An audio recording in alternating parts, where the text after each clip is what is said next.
Beloved in Christ, this is a homily for the seventh Sunday in Easter ESC. Depending where you are, you might celebrate today the Ascension, but this homily is for those who are celebrating the seventh Sunday of Easter. So the first reading comes from the Acts of the Apostles, chapter 7, verse 55 to 60, and then the Gospel from John 17, 20 to 26. It is the Gospel of the ecumenical prayer that Jesus did, the prayer for Christian unity. The Gospel says that lifting up his eyes to heaven, Jesus prayed, saying, Holy Father, I do not pray for those only, but also for those who believe in me through their words, that they may be one.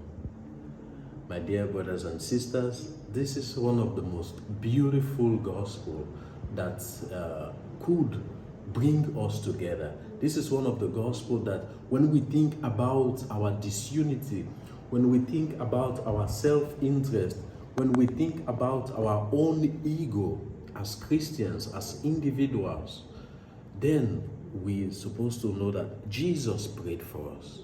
And this is consoling, that the Lord Jesus prayed for you and I. And he prayed that you and I should be one. We should be united, just as the Trinity is united. The Father, the Son, the Holy Spirit. There is no confusion in the Trinity. There is no unhealthy competition. Each one plays their role, and their role to inform that they play it in such a way that they seek one goal and they seek one glory. So this is the prayer of the unity that Christ prayed for, an ecumenical prayer. Let us look around our world. There's so much division, division in parishes, one group fighting another. You know, this group is more superior than another group. This group is more important. The knights, the ladies auxiliary, the altar servants, a lot of competition. But Jesus is calling us to be united, And even as we pray for the unity of the church, even within the clergy, there's a lot of disunity.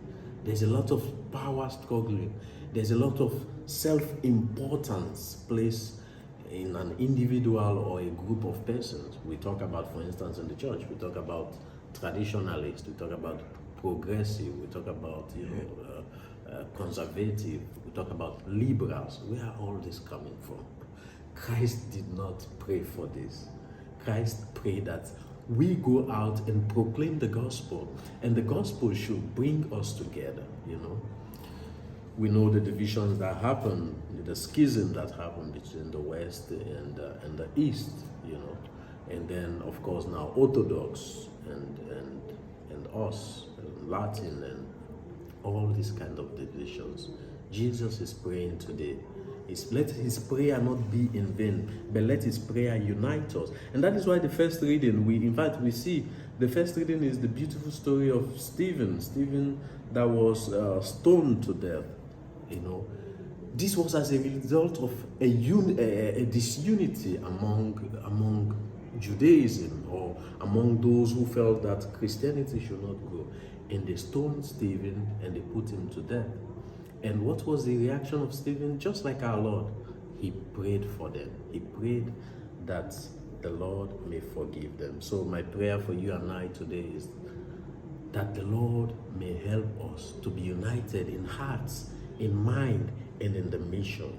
The mission is clear: to go out and proclaim God's word and to help people to be converted. So whether you are a Catholic, you are a Protestant, you are an Anglican, you are a Methodist, remember that Jesus prayed that this visible church should be united. Maybe not uniformity, but should be united. May the Lord bless you in the name of the Father, and of the Son, and of the Holy Spirit. Amen.